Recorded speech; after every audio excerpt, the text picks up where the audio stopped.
Enfin, les ministères évoluent très bien, hein, mais bon, si on doit parler de ces ministères-là, il nous faut vraiment toute une émission, ou même deux d'ailleurs, hein, parce que bon, vous savez, les affaires sociales, c'est transversal. C'est un domaine transversal et beaucoup de gens, nous avions compris que beaucoup de gens, des compatriotes ne comprennent pas exactement ce que l'on fait là-dedans, parce que bon, vous savez, si vous posez la question à un Congolais aujourd'hui, qu'est-ce qu'il veut, dans sa vie, il va vous dire que j'aimerais que mes enfants soient scolarisés, j'aimerais que mes enfants mangent au moins 3 fois, j'aimerais que mes enfants soient bien soignés et tout ça. Vous allez voir que tout tourne autour du social. Bon, vous savez, chacun peut dire ce qu'il veut, chacun a sa façon de voir. Quand vous dites les gens disent, c'est de quelle population vous parlez? Vous parlez de cette population qui applaudit Tshisekedi tous les jours en pensant à la gratuité des enseignements. Vous pensez à cette population qui applaudit Tshisekedi en voyant que c'est le premier chef d'État dans ce pays qui va s'occuper même des territoires les plus éloignés avec le plan de développement de 45 territoires, de 145 territoires.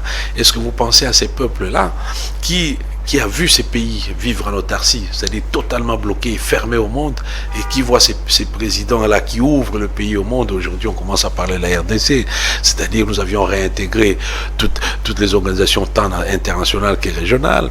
Aujourd'hui, ces présidents-là, est-ce que vous pensez à ces peuples-là de l'Est surtout, qui a vu un président venir mettre officiellement sur la table les dossiers du M23 en parlant clairement du Rwanda, qu'on n'a jamais voulu pointer du doigt par le pouvoir, tous ces pouvoirs qui sont passés ici? Est-ce que vous pensez à ces peuples-là? Alors quand vous me dites que la population pense, je me demande de quelle population vous parlez.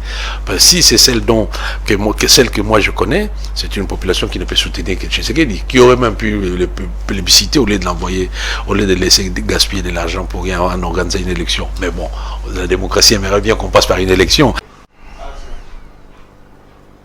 Oui, donc je disais que ce que demande l'honorable Fayoulou, bon, logiquement c'est pas normal, mais je pense qu'on peut le lui permettre pour éviter que les gens disent demain que non, on a empêché à certains, mais au moins tous ceux qui sont dehors, tous ceux qui sont dedans savent au moins que c'est lui qui est à l'origine de cet empêchement.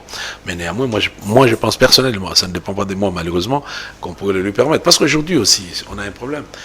Imaginez-vous, demain matin, on boute tous les M23 dehors, c'est-à-dire on peut se permettre d'aller enrôler nos amis de Bunagana, par exemple. Donc on peut le faire. Donc on peut le faire aussi pour lui si jamais ça ne m'engage que moi, c'est une proposition, c'est un conseil, voilà. Bon, le mot de la fin, c'est que bon, il y a un problème. J'ai lu quelque part quelqu'un qui disait non, il faudra pas. Il y a un monsieur, je ne vais pas citer son nom pour ne pas lui faire de la publicité, mais qui a dit que il empêchait les Fayoulou et les autres à se présenter comme candidats. Il dit que ce sont des candidatures inutiles. Aujourd'hui, ce qui est salutaire pour le pays, c'est le dialogue. Alors moi, j'ai dit des gens comme ça, en fait, ce sont des personnes très dangereuses qu'il faudrait un jour commencer à accuser à la justice, à amener à traîner vers la justice, parce que là, ce sont des crimes contre l'État. Parce que vous parlez de dialogue, on va dialoguer sur quoi? On va dialoguer sur quoi? Qu'est-ce qui allait bien avant qui ne va pas bien aujourd'hui? On veut donner l'impression que avant que Tshisekedi arrive, les pays, il n'y avait pas de guerre, il n'y avait rien. Tout le territoire était bon. Donc il n'y avait pas de guerre. Donc maintenant, c'est avec Tshisekedi qu'il y a ce conflit à l'Est. C'est ça qu'on veut dire. On veut donner l'impression qu'avant Tshisekedi, les Congolais mangeaient 3 fois par jour. Et les Congolais, chacun avait une voiture. Et tout ça. Et qu'aujourd'hui, les Congolais ne mangent qu'une fois par jour. Et personne n'a de voiture. On est tous à pied ou quoi. Mais qu'est-ce qu'on veut, hein? C'est cette spirale-là. Il faut qu'on sorte de cette spirale-là, de vouloir toujours... Parce que ces gens-là, en fait, c'est quoi? C'est très simple. Chez nous, moi je l'ai dit et je le répète toujours, 80%, si pas 90% de ceux qui sont la politique sont des pauvres. C'est des gens qui viennent chercher l'argent dans le pouvoir. Donc, quand ils n'ont pas à participer à la gestion du pouvoir, ils refusent d'aller aux élections. Parce qu'ils se disent, non, comment on va aller sans argent? Et ils font toutes les manœuvres qu'il faut pour pousser à ce qu'on passe dans un dialogue. Après ce dialogue-là, ils commencent à dire non, le pays va mal, il faut un dialogue. Dès qu'on accepte le dialogue, ils diront nous n'allons plus accorder même une minute de plus après le mandat. Donc pour ouvrir, donc pour qu'on fasse un gouvernement d'union nationale, mais ce sera un gouvernement qui viendra pas pour travailler pour le pays, mais c'est un gouvernement qui viendra pour permettre à ces gens-là d'avoir de l'argent pour participer aux élections. En démocratie, on n'a pas besoin d'unanimité, on a besoin de la majorité, c'est tout. Quand on est 10, s'il y a 6 déjà, même 5, et 5 c'est la moitié, mais s'il y a 6 déjà qui disent oui, c'est fini. En démocratie, c'est ça. On ne peut pas vouloir une chose et son contraire.